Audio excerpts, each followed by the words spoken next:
Hello guys. आज हम लोग देख लेंगे एग्रीकल्चर का इम्पोर्टेंट स्कीम्स। एग्रीकल्चर वाले स्कीम जनरल नॉलेज में काफ़ी पूछते रहते हैं, इसलिए मैं सोचा कि एग्रीकल्चर वाले जो भी स्कीम होगा उसको कवर कर देते हैं जल्दी जल्दी। तो भाई साहब, चलिए।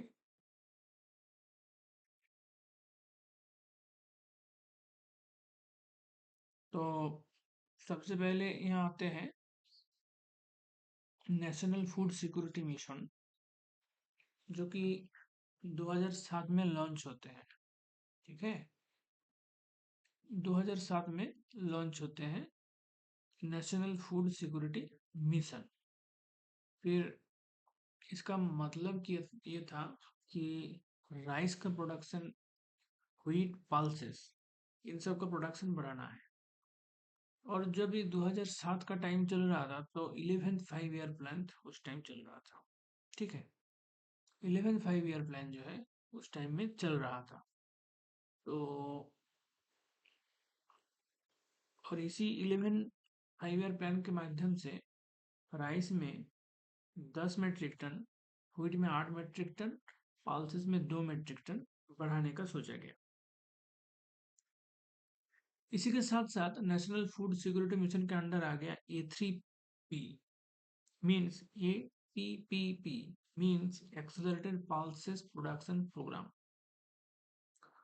और जब 12th 5 ईयर प्लान आया इसके बाद, तब 12th 5 ईयर प्लान के माध्यम से नेशनल फूड सिक्योरिटी मिशन जो है, इसमें राइस, व्हीट, पल्स तो था ही, उसके साथ शुगर केन, कोर सीरियल्स मतलब मिलेट, ज्वार बाजरा, ये हो जाता है, जूट, कॉटन, ये चार को जोड़ा गया। तो पहले से था तीन, अब जुड़ गया चार, तो क्या हो गया, 7 क्रॉप आ गया एनएपीएसएम के अंडर में। और फंडिंग पैटर्न रहा 60-40, सेंटर 60 का देगा, स्टेट को 40 देना होगा। 2015-16 से ये चल रहा है। 15 मतलब समझ रहे हो, जिस टाइम नीति आयोग का शुरुआत हो रहा है। 14 में मोदी गवर्नमेंट आया, 15 से नीति आयोग का शुरुआत हुआ। तो लगभग उसी टाइम से 60-40 फंडिंग पैटर्न चल रहा है, यानी सेंटर देगा 60%, स्टेट को बियर करना पड़ेगा 40%। ठीक है, चलो। फिर आ जाते हैं राष्ट्रीय कृषि विकास योजना, RKVY। ये भी 2007 में ही लॉन्च हुआ। ये भी 2007 में ही लॉन्च हुआ। इसमें क्या हुआ, ऑब्जेक्टिव क्या था इसका, कि भाई 4% ग्रोथ जो है एग्रीकल्चर और एलाइड सेक्टर में करना है। और ये 11th प्लान के दौरान ही हुआ था। क्योंकि तुमको ये ध्यान में देना होगा कि 2007 मतलब 11th 5 ईयर प्लान चल रहा है। तो 11th 5 ईयर प्लान में भी एग्रीकल्चर में ध्यान रखा गया, तो उसी दौरान ये सब हुआ। नेशनल फूड सिक्योरिटी मिशन कह लो, राष्ट्रीय कृषि विकास योजना कह लो, ये सब हुआ।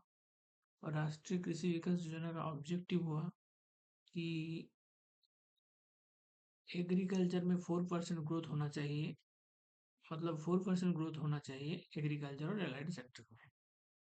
और कौन इसको रिकमेंड किया था कि भाई ऐसा होना चाहिए, 4% ग्रोथ एग्रीकल्चर में होना चाहिए, और इसके लिए राष्ट्रीय कृषि विकास योजना होना चाहिए। ऐसा रिकमेंडेशन किया था नेशनल डेवलपमेंट काउंसिल। ऐसा रिकमेंडेशन किया था नेशनल डेवलपमेंट काउंसिल। इसमें भी फंडिंग पैटर्न सेम रहा, 60-40, सेंट्रल स्टेट। फिर हम लोग देखेंगे इसोपॉम, जो कि 2004 से चल रहा है। ठीक है भाई, इसोपॉम इसका नाम हो जाता है। और इसोपॉम जो है 2004 से चल रहा है। इसोपॉम का मतलब हो जाता है integrated scheme of oil seed, pulses, oil palm, मेज, है ना। 14 स्टेट में इम्प्लीमेंट किया गया, है ना। देखो, इसोपम का मतलब इंटीग्रेटेड स्कीम, है ना। किस किस में, दो ओ है, एक ऑयल सीड, एक ऑयल पाल्म, एक पी है यानी पाल्स, एक एम है यानी मेज, मिलेट नहीं है, मेज है, ध्यान देना। ठीक है, अब देखो, ये चार जो क्रॉप है, इसके इसका एक इंटीग्रेटेड स्कीम है ये। ऑयल सीड और पल्सेस वाला 14 स्टेट में इम्प्लीमेंटेड हुआ, मेज 15 स्टेट में इम्प्लीमेंट हुआ, ऑयल पाम 10 स्टेट में इम्प्लीमेंट हुआ, क्योंकि हर स्टेट में ऑयल पाम का कल्टीवेशन थोड़ी ना होता है। तो और भी कई सारे फैक्टर्स होगा, उस हिसाब से चालू हुआ। तो लगभग 14 स्टेट में अ, शुरू हो गया ऑयल सीड पल्स, 15 में मेज, 10 में oil palm. Pulse component merged with NFSM from 2010। NFSM मतलब नेशनल फूड सिक्योरिटी मिशन, क्योंकि हम लोग अभी देखे हैं कि नेशनल फूड सिक्योरिटी मिशन में ऑलरेडी पाल्स के ऊपर फोकस किया गया था। मतलब जब इन नेशनल फूड सिक्योरिटी मिशन शुरू हो रहा था तब ऑब्जेक्टिव यही था कि व्हीट राइस का 10 मेट्रिक टन बढ़ाना है प्रोडक्शन, है ना, और व्हीट का 8 मेट्रिक टन, और क्या बोलते हैं, एक और था पाल्सेस, पाल्सेस को 2 मेट्रिक टन बढ़ाना है ना। ये था, देखो एनएफएसएम में क्या था, 10 metric ton rice, 8 metric ton wheat, 2 metric ton pulse, ये था ना इनका।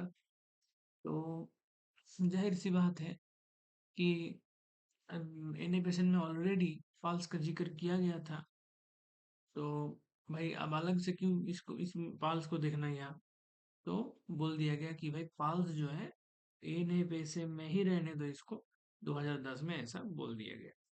Scheme later merge into national mission on oil seed and oil palm. फिर धीरे धीरे क्या हुआ, मेज भी छोड़ दिया, है ना, बस ऑयल सीड और ऑयल पाम बच गया, है ना। फिर बोल दिया कि इसको छोड़ो, ऐसा नहीं बोलना है, इसका नाम दे देना है, जैसे कि नेशनल फूड सिक्योरिटी मिशन था, ऐसे ही national mission for oil seed and oil palm ऐसे करके छोड़ दिए, इन मूव जिसको कहते हैं शॉर्ट में। ठीक है, national mission for national mission on oil seed and oil palm, in move. चलो अब बात देख लेंगे आत्मा, agricultural technology management agency, eighty यानी एग्रीकल्चरल टेक्नोलॉजी, एम ए यानी मैनेजमेंट एजेंसी। आत्मा का शुरुआत हुआ है 2005 से, और ये डिस्ट्रिक्ट लेवल में इम्प्लीमेंट होता है। ठीक है, तो ध्यान देना पड़ेगा, क्वेश्चन पूछेगा एग्रीकल्चर टेक्नोलॉजी मैनेजमेंट एजेंसी कौन सा लेवल में इसका इम्प्लीमेंटेशन हुआ है, block level, district level, state level, district level में। ऑपरेशनलाइजेस एक्सटेंशन रिफॉर्म्स, इसका मेन फोकस हो जाता है एक्सटेंशन। एक्टिव पार्टिसिपेंट होता है फार्मर का, फार्मर ग्रुप का, एनजीओज का, केवीके का, पीआरआई का। हम्म तो implemented under NATP of ICAR. ICR का एनएटीपी, एनएटीपी मतलब नेशनल एग्रीकल्चरल टेक्नोलॉजी प्रोजेक्ट, है ना। तो ये हो जाता है। पीआरआई का फुल फॉर्म रुको मैं देख के बताता हूँ, पीआरआई क्या होता है भाई साहब। पीआरआई तो बहुत इजी है भाई, पंचायती राज इंस्टीट्यूशन, समझ रहे हो। तो ये एक डिस्ट्रिक्ट लेवल का प्रोजेक्ट था, है ना, था नहीं, अभी भी है, अभी भी चल रहा है आत्मा। और ये एक नेवर एंडिंग प्रोजेक्ट है सेंट्रल गवर्नमेंट का। हम्म इसको इसमें एक्सटेंशन में ज़्यादा फोकस दिया गया। एक्सटेंशन में फोकस करना होगा तो तुमको फार्मर को पार्टिसिपेशन में लाना होगा, फार्मर ग्रुप को पार्टिसिपेशन में लाना होगा, एनजीओज को पार्टिसिपेशन में लाना होगा, केवीके को लाना होगा, पंचायती राज इंस्टीट्यूशन को भी लाना होगा। और ये आईसीआर का जो एनएटीपी है वो इम्प्लीमेंट करते हैं, नेशनल एग्रीकल्चरल टेक्नोलॉजी प्रोजेक्ट। अब देखो NHM, national horticulture mission, NHM भी 2005 से शुरू हुआ है। मिनिस्ट्री ऑफ एग्रीकल्चर इसको इम्प्लीमेंट करते हैं। ऑब्जेक्टिव होता है holistic development of horticulture sector, upgraded to mission for interior development of horticulture from 2014। 2014 में बोल दिया गया कि भाई नहीं नहीं, अब नेशनल हॉर्टिकल्चर मिशन नाम नहीं रहेगा, नाम रहेगा क्या, mission for horticulture, mission mission for integrated development of horticulture, MIDH नाम, है ना, mission for integrated development of horticulture. तो देखो क्वेश्चन परीक्षा में देखना होगा तुमको कैसे क्वेश्चन पूछ रहा है? अगर पूछेगा NaHM was started in, तो 2005 आंसर हो। पूछेगा MIDH was started in, तब 2014 करना पड़ेगा। ठीक है, तो नेशनल हॉर्टिकल्चर मिशन 2005 में होते हैं, इम्प्लीमेंट करते हैं ministry of agriculture. Holistic development of horticulture sector, ये इसका प्रमुख उद्देश्य था। और ये अब इसको इसका नाम बदल दिया गया, बोल दिया गया mission for integrated development of horticulture 2014 से। अब हम लोग देखेंगे NMMI, national mission on micro irrigation. ये भी शुरुआत होता है इसका कब से? 2010 से, है ना? 2010 से इसका शुरुआत होता है national mission on micro irrigation. ये 11 प्लान, मैं बार बार बता रहा हूँ कि पीरियड थोड़ा ध्यान में रखना कि 2007 2010, है ना, इसी के बीच 11th फिफ्थ ईयर प्लान चल रहा है ना? तो 12 तक 11 चलेगा, 12 से 17 तक 12 होके खत्म हो जाएगा। तो चलो, इम्प्लीमेंटेड है, तो जाहिर सी बात है 2010 में 11 प्लान आएगा। और इसका काम ये था कि वाटर यूज एफिशिएंसी को बढ़ाना होगा, और ये ड्रिप और स्प्रिंकलर इरिगेशन को बहुत बढ़ावा दिया। और हॉर्टिकल्चर एग्रीकल्चर क्रॉप्स, जितना भी स्टेट है, यूटीज है, अभी हाल ही में हमारा कितना स्टेट है? 28, यूटी कितना है? 8। तो इन सब में ये अप्लाई कर दिया गया, तो ये हो जाता है NMMI, national mission on micro irrigation. Micro irrigation का मतलब ही हो जाता है ड्रिप स्प्रिंकलर, का नाम आ जाता है। ये 2010 से शुरू होता है ना? यानी ये 11 प्लान के दौरान इम्प्लीमेंटेशन होता है इसका, है ना? चलो, bamboo mission, national bamboo mission. National bamboo mission आते हैं, नेशनल बेम्बू मिशन तो 2004 में आना चाहिए भाई, थोड़ा गड़बड़ किया हूँ क्या मैं?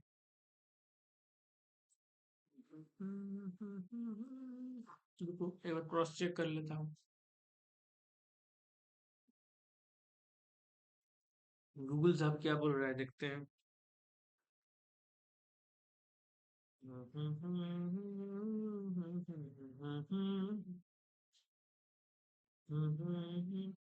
National bamboo mission is an Indian government initiative launch in 2006। भाई साहब, यहाँ पर 2006 का बात किया जा रहा है।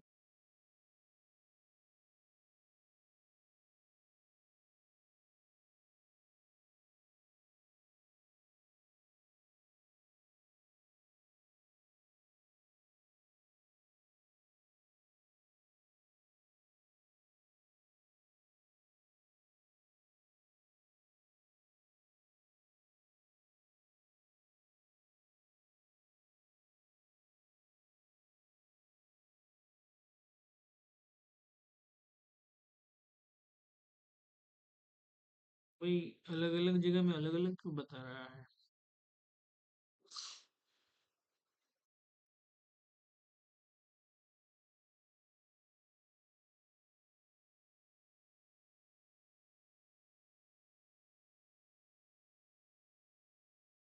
6 ही बता रहा है भाई ज्यादातर।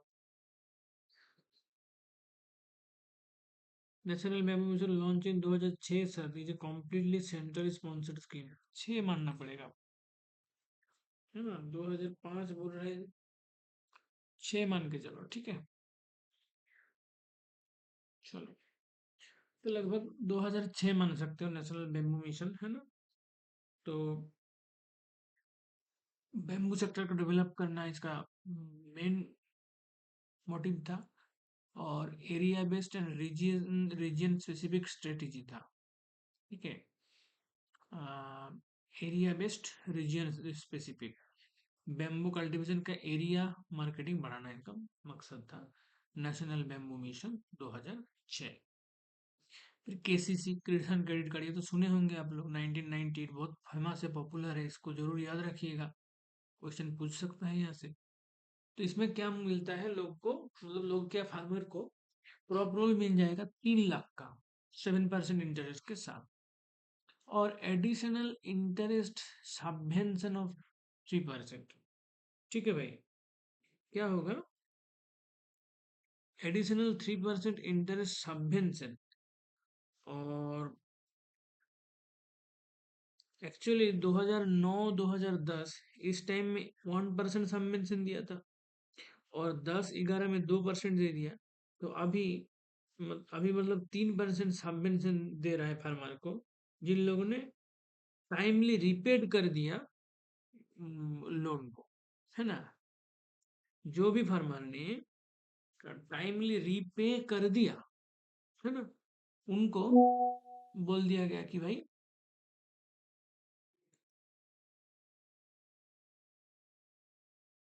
हाँ, जिन लोग ने रीपे कर दिया तो टाइमली उनको सबवेंशन दिया गया 3%।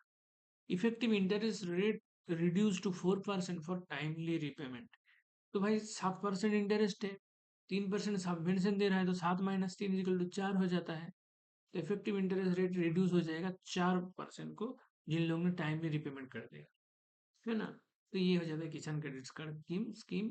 किसान भाई लोग इसमें क्या कर सकते हैं? लोन ले सकते हैं 3 लाख का, है ना, 7% इंटरेस्ट के साथ। और फिर वो टाइमली पे कर देगा तो अगला लोन उसको 4% में मिल जाएगा। नाइस। नाइस मतलब national agricultural insurance scheme. National agricultural insurance scheme 1999। Minimum indemnity level increase to 70%, है ना। पहले क्या था?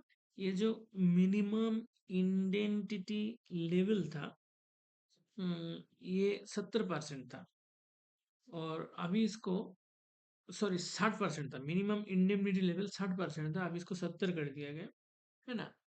और प्राइवेट सेक्टर को अलाउड कर दिया गया कि जैसे भी, जो भी नाम, या ध्यान देने का उतना जरूरत नहीं है, आईसीआईसीआई, लोम्बार्ड, इफ्को टोक्यो, है ना, ये सब जो भी है, प्राइवेट को भी अलाउ कर दिया गया। स्कीम ये लेटर पीएमएफबीवाई, प्रधानमंत्री फसल बीमा योजना 2016 में जो आया, उसके साथ इसको मार्ज कर दिया गया। ठीक है भाई, कोनो परेशानी? तो minimum indemnity level of 70% instead of 60%, है ना। और प्राइवेट सेक्टर इंश्योरेंस को अलाउ कर दिया गया, भाई तुम भी इसमें शामिल हो सकते हो। ठीक है। बाद में ये स्कीम उसमें आ गया, प्रधानमंत्री फसल बीमा योजना 2016 में, अभी पढ़ेंगे थोड़ी देर में। 2016 में जो प्रधानमंत्री फसल बीमा योजना आया, तब उसमें ये ऐड हो गया, नेशनल एग्रीकल्चर इंश्योरेंस स्कीम।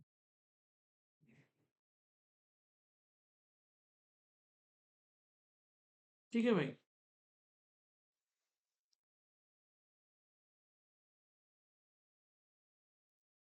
किसान कॉल सेंटर देखो, 2004 में आया किसान कॉल सेंटर। इसका टोल फ्री नंबर हो जाता है 1800 180 151। ठीक है। तो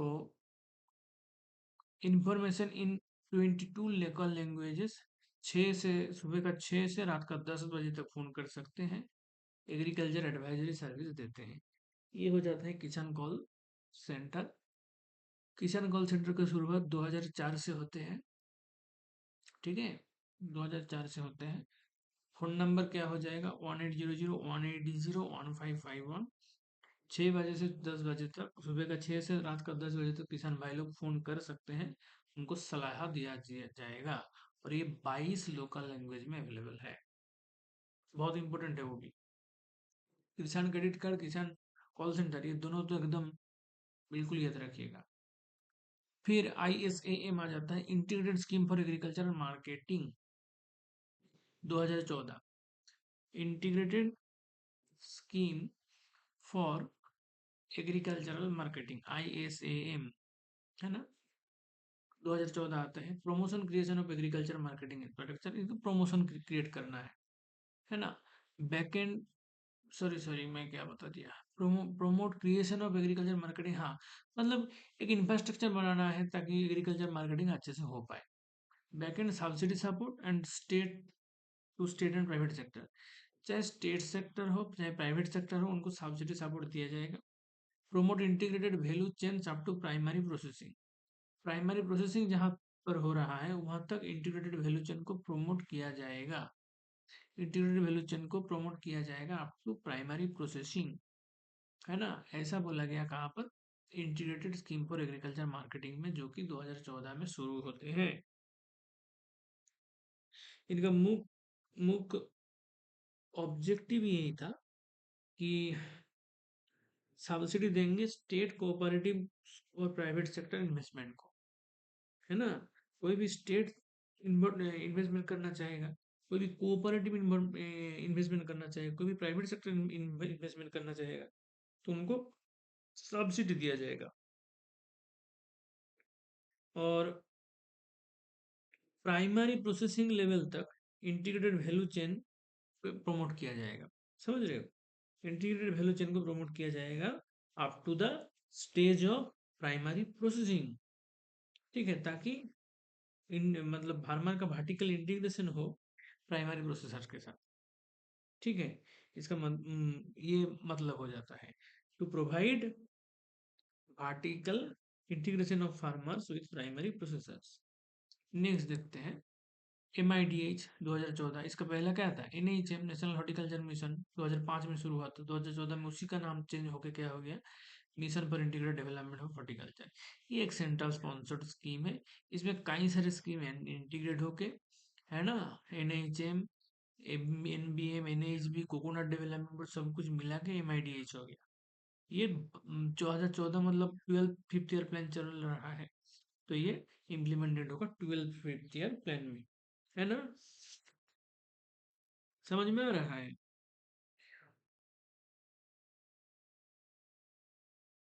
देखो NHM मतलब ये नेशनल हॉर्टिकल्चर मिशन, NMH मतलब NMM जो बोल NMNEH जो बोल रहा है, इसका मतलब हो जाता है horticulture mission for north east and Himalayan states. NBM यानी नेशनल बैम्बू मिशन, NHB यानी national horticulture board, CDB coconut development board, CIH central institute of horticulture Nagaland, ठीक है। अगला सॉइल हेल्थ कार्ड स्कीम, ये भी बहुत इंपॉर्टेंट है, याद रखना है, ठीक है। सॉइल हेल्थ कार्ड स्कीम 2015 से शुरुआत हुआ है। मतलब इसमें क्या करेगा, तुमको सॉइल टेस्ट, तुम्हारा जो खेती जहाँ पर तुम करते हो, जो फील्ड है तुम्हारा, उस फील्ड से सॉइल सैंपल लिया जाएगा, फिर सॉइल का टेस्टिंग होगा, फिर उस हिसाब से तुमको बता देगा भाई तुम्हारा सॉइल के लिए रिकमेंडेड फर्टिलाइजर डोज ये है, ठीक है ना। मतलब अपना तुम्हारा सब लोग के अलग अलग होगा, तुम्हारा जो फील्ड है उसके हिसाब से अलग तरीके से एकदम पर्सनली बोल देगा कि ये रेशियो नाइट्रोजन फास्फोरस पोटेशियम का रेशियो ये है, इतना रिकमेंडेड है, इतना दीजिएगा, उससे ज़्यादा मत दीजिएगा, क्योंकि उससे ज़्यादा दोगे तो प्रदूषण होगा फालतू में, ठीक है। तो इसलिए सॉइल हेल्थ कार्ड फार्मर को इशू करना होता है। क्रॉप वाइज न्यूट्रिएंट रिकमेंडेशन एकदम क्रॉप वाइज बोल देता है कि तुम गेहूं उगाओगे तो इतना इतना देना, तुम चावल उगाओगे तो इतना इतना देना, तुम पाल्स उगाओगे यानी कोई दाल, है ना, उगाओगे तो इतना इतना देना, एकदम क्रॉप वाइज बोल देता है। प्रोडक्टिविटी हो जाए तो जाहिर सी बात है, तुम रिकमेंडेड फर्टिलाइजर डोज दोगे तो प्रोडक्टिविटी भी तुम्हारा इंक्रीज हो जाएगा, और सॉइल हेल्थ भी अच्छा रहेगा, प्रदूषण भी नहीं होगा। तो बहुत अच्छी स्कीम है, क्वेश्चन आता है परीक्षा में। इसका शुरुआत हुआ है जी 2015 से। इसका मेन एम है promoting soil test based balanced use of fertilisers, है ना, ताकि हायर यील्ड मिले फार्मर को लोअर कॉस्ट में। और क्या ऑब्जेक्टिव है, मतलब इसके माध्यम से सॉइल कार्ड दे दिया जाएगा फार्मर को, जिसमें क्या होगा, क्रॉप वाइज रिकमेंडेशन रहेगा न्यूट्रिएंट का, फर्टिलाइजर का, है ना। इंडिविजुअल फार्म लेवल पे ये होता है ताकि फार्मर को मदद मिले, उनका प्रोडक्टिविटी बढ़े, है ना। और जो ऑप्टिमम फर्टिलाइजर का यूज हो, फालतू का एक्स्ट्रा यूज ना हो, इससे फार्मर का भी नुकसान बचेगा, और इन्वायरमेंट के हिसाब से भी सही रहेगा। और सॉइल सैंपल को क्या किया जाता है, टेस्ट किया जाता है सॉइल टेस्टिंग लेबोरेटरी में, है ना। और उसके बाद एक्सपर्ट लोग इसको एनालाइज करते हैं कि भाई ऐसा सॉइल का ये स्ट्रेंथ है, इसमें ये ज़्यादा है, या तो इसका ये वीकनेस है, ये माइक्रोन्यूट्रिएंट फलाना माइक्रोन्यूट्रिएंट कम है ना। और उसके हिसाब से वो रिकमेंड करता है कि इतना इतना तुमको बाहर से फर्टिलाइजर इनपुट देना चाहिए, है ना। तो ऐसे कार्ड का प्रावधान इस स्कीम के माध्यम से मिल जाता है। इंपॉर्टेंट है इसलिए अच्छे से डिस्कस कर दिया। चलो, ये भी बहुत ज्यादा इंपॉर्टेंट है। जितना भी हम पढ़े ना आज एग्रीकल्चर वाले स्कीम, तो कुछ याद रहे ना रहे, ये तीन चार स्कीम जो है बिल्कुल याद रखिएगा। एक हो गया सॉइल हेल्थ कार्ड, दूसरी किसान क्रेडिट कार्ड, तीसरी किसान कॉल सेंटर, चौथी प्रधानमंत्री फसल बीमा योजना जो अभी पढ़ेंगे, और इसके बाद एक पढ़ेंगे प्रधानमंत्री कृषि सिंचाई योजना, वो भी याद रख लीजिएगा। तो चलिए, प्रधानमंत्री फसल बीमा योजना 2016 मॉडिफाइड नायास, जो हम अभी थोड़ी देर पहले पढ़े थे, नेशनल एग्रीकल्चर इंश्योरेंस स्कीम, उसको मॉडिफाई करके 2016 से। ये कब से शुरू हुआ था? एनएआईएस, नेशनल एग्रीकल्चर इंश्योरेंस स्कीम।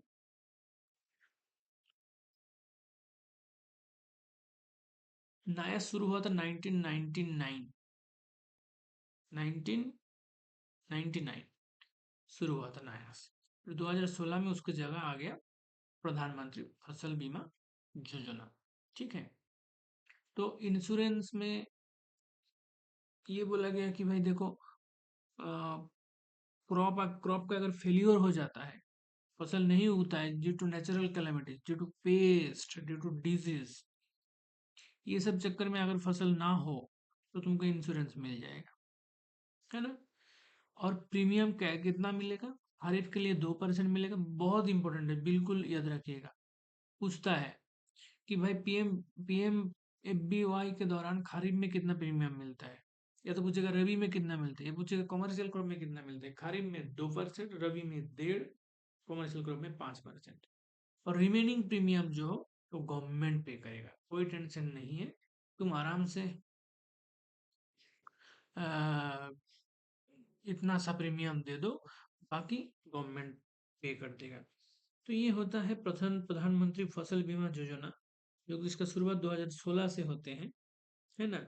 ये नेशनल एग्रीकल्चर इंश्योरेंस स्कीम है ना, इसको इसकी जगह ये आते हैं। और ये क्या करते हैं? इंश्योरेंस कवरेज देते हैं, फाइनेंशियल सपोर्ट देते हैं फार्मर लोगों को, जब उसका क्रॉप का फेलियर हो जाता है ना। और इसके लिए नोटिफाइड क्रॉप भी होता है। कोई भी क्रॉप तुम परवल उगाओगे फिर बोलोगे चाहिए, ऐसा नहीं है। जो भी मैंडेट क्रॉप से, जो भी नोटिफाइड क्रॉप से, वो अगर तुम कल्टीवेट करोगे, उसका फेलियर हो जाएगा तो तुमको जरूर इंश्योरेंस मिल जाएगा। और वो फेलियर तुम सोइंग करके दिल्ली घूमने चल गए थे, इसलिए तुम्हारा फेलियर उससे इसलिए नहीं मिलेगा। उस मिलेगा नेचुरल कैलामिटीज के लिए, पेस्ट डिजीज वगैरह से अगर हुआ है तो ही मिलेगा, है ना। प्रीमियम बिल्कुल याद रखिएगा, 2% खरीफ में मिलता है ना। और मतलब दो पर फार्मर को खरीफ क्रॉप के लिए 2% प्रीमियम पे करना है, 1.5% रबी क्रॉप में पे करना है, और जो भी annual commercial crop, horticulture crop जो होगा, उसके लिए फार्मर को 5% पेड करना है। तो अ, जाहिर सी बात है भाई, जो फार्मर लोग को इतना सही पे करना पड़ रहा है, तो बहुत कम पे करना पड़ रहा है ना। और बाकी जो प्रीमियम होता है वो गवर्नमेंट पे करता है ना, ताकि मतलब किसान लोग को इंश्योरेंस मिल जाए, है ना। क्रॉप लॉस भी हो जाएगा तो भी फार्मर लोग को इंश्योरेंस मिल जाए, ठीक है। ये होता है इसका प्रमुख उद्देश्य। अब आ जाएंगे परंपरागत कृषि विकास योजना, पीकेवीवाई। इसमें ऑर्गेनिक फार्मिंग को बहुत प्रमोट किया जाता है। तो ये भी इम्पोर्टेंट है भाई, इसको भी ध्यान दीजिएगा, क्योंकि आजकल ऑर्गेनिक फार्मिंग बहुत चर्चा में है, क्वेश्चन पूछते रहते हैं। तो उसी से जुड़ा हुआ है परंपरागत कृषि विकास योजना, पीकेवीवाई। ये भी 2016 से शुरू होता है। एक हो जाता है पीएमएफबीवाई, और पीएमएफबीवाई फसल बीमा योजना, वो भी 2016। और ये हो जाता है परंपरागत कृषि विकास योजना, पीकेवीवाई, ये भी 2016। ये लॉन्च कब हुआ था? नेशनल ऑर्गेनिक समिट गैंगटॉक में जो हुआ था, वहीं पर ये लॉन्च हुआ था। ये ऑर्गेनिक फार्मिंग को प्रमोट करता है, ये सॉइल हेल्थ में ध्यान देने के लिए बोलता है, और ये केमिकल फर्टिलाइजर का इस्तेमाल कम करने के लिए बोलता है। ये हो जाता है परंपरागत कृषि विकास योजना। परंपरागत नाम क्यों है पता है? मतलब ये कहना चाह रहा है हमारा पूर्वजों ने जैसे कल्टीवेशन करता था उस टाइम फर्टिलाइजर वगैरह का कम यूज होता था, कावडांग वगैरह यूज होता था। तो उस ऐसे परंपरा को फॉलो करने के लिए यहाँ पर प्रमोशन किया जाता है कि भाई तुम जो है ऑर्गेनिक फर्टिलाइजर इस्तेमाल करो, कंपोस्ट वगैरह इस्तेमाल करो, हमारा पूर्वजों जैसे करता था, परंपरा को फॉलो करो, ऑर्गेनिक फार्मिंग करो। इसलिए परंपरागत कृषि विकास योजना नाम दे देता है इसका। 2016 से इसका शुरुआत हो जाता है। और global organic summit, sorry, national organic summit जो सिक्किम गैंगटॉक में हुआ, ठीक है भाई, सिक्किम गैंगटॉक में जो नेशनल ऑर्गेनिक समिट हुआ वहीं पर इसका लॉन्च हो गया, ठीक है। इसका कई बार इसको इंग्लिश में भी बोलते हैं इसको। इंग्लिश में कैसे बोलते हैं? Traditional farming improvement programme. परंपरागत यानी ट्रेडिशनल, कृषि यानी फार्मिंग, विकास यानी इम्प्रूवमेंट, योजना यानी प्रोग्राम, है ना। सॉयल हेल्थ को मेंटेन करना इसका एक प्रमुख उद्देश्य हो जाता है, ठीक है। और सॉयल हेल्थ तुमको सही रखना है तो केमिकल फर्टिलाइजर कम देना पड़ेगा। एग्रीकल्चर केमिकल, पेस्टिसाइड, इंसेक्टिसाइड वगैरह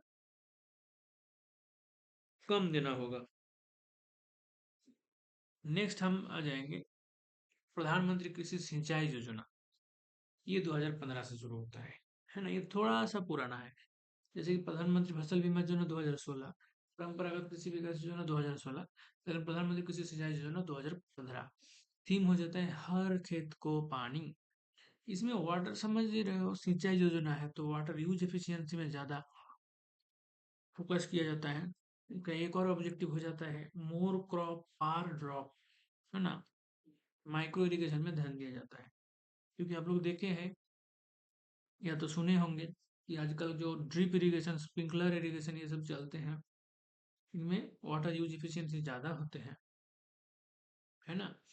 तो ये माइक्रो इरिगेशन सिस्टम को, माइक्रो इरिगेशन का मतलब ही हो जाता है ड्रिप स्प्रिंकलर ये सब। तो इसको प्रमोट किया जाता है। बोला जाता है पार ड्रॉप वाटर में ज़्यादा क्रॉप हो, मोर क्रॉप पार ड्रॉप, है ना। थीम हो जाता है हर खेत को पानी। प्रधानमंत्री कृषि सिंचाई योजना इसका नाम हो जाता है। 2015 से इसका शुरुआत हो जाता है। अब आ जाएंगे हम लोग national mission for sustainable agriculture, नामसा। National mission for sustainable agriculture ये 2014 से शुरू होता है। National mission for sustainable agriculture ये कब शुरुआत हो जाता है इसका? 2014 में शुरुआत हो जाता है ना। इसमें सस्टेनेबल का मतलब ही हो जाता है कि भाई क्लाइमेट रेजिलिएंट एग्रीकल्चर का बात कर रहा होगा। और क्या सस्टेनेबल का मतलब हो जाता है? नेचर रिसोर्स को मैक्सिमम से मैक्सिमम कैसे हम एफिशिएंटली यूज कर पाए उसमें ध्यान दिया जाता है। सस्टेनेबल एग्रीकल्चर का देखो, सस्टेनेबल एग्रीकल्चर भी आजकल बहुत हॉट टॉपिक है ना। बहुत ज़्यादा चर्चा होती है इसका, क्योंकि दिन प्रतिदिन जो है सॉइल का जो क्वालिटी मतलब डिप्राइव हो रहा है, ज़्यादा से ज़्यादा केमिकल फर्टिलाइजर इंसेक्टिसाइड वगैरह यूज करने से। तो आजकल ऑर्गेनिक फार्मिंग, सस्टेनेबल एग्रीकल्चर पे ज़्यादा ध्यान दिया जाता है कि भाई नेचुरल सोर्स का यूज करो, उसको ही ज़्यादा ज़्यादा से ज़्यादा इस्तेमाल करो, केमिकल वगैरह कम यूज करो। ये ऐसे सस्टेनेबल एग्रीकल्चर कहते हैं इसको। तो इसी को सपोर्ट करते हुए 2014 में बनाया जाता है national mission for sustainable agriculture, ताकि क्लाइमेट रेजिलिएंट एग्रीकल्चर हो, नेचुरल रिसोर्स मैनेजमेंट अच्छे से हो, है ना। और कई सारे प्रोग्राम चल रहा था जिनको इसमें मार्च भी कर दिया। जैसे रेनफेड एरिया डेवलपमेंट को मार्च कर दिया, एएनएमएमआई यानी national mission for micro irrigation उसको भी मार्च कर दिया। तो माइक्रो इरिगेशन मतलब ऑप्टिमम वाटर रिसोर्स यूज का बात हो जाता है, तो इसमें ही डाल दिया इसको। ऑर्गेनिक फार्मिंग मतलब केमिकल फर्ट सस्टेनेबल एग्रीकल्चर का बात हो जाता है, डाल दिया यहाँ पर। Soil health programme, soil health अच्छा करने के लिए, तो इसको भी डाल दिया, कोई दिक्कत नहीं है। रेनफेड एरिया डेवलपमेंट भी इसी में आ गया। तो ये हो जाता है नामसा, 2014 में लॉन्च होते हैं। इसमें 4 जो स्कीम है ऑनगोइंग, जो 4 स्कीम था नेशनल लेवल का, उसको मार्च कर दिया गया। Rainfed area development programme, national mission for micro irrigation, national organic farming programme, national soil health and fertility management programme, national soil health and fertility management programme.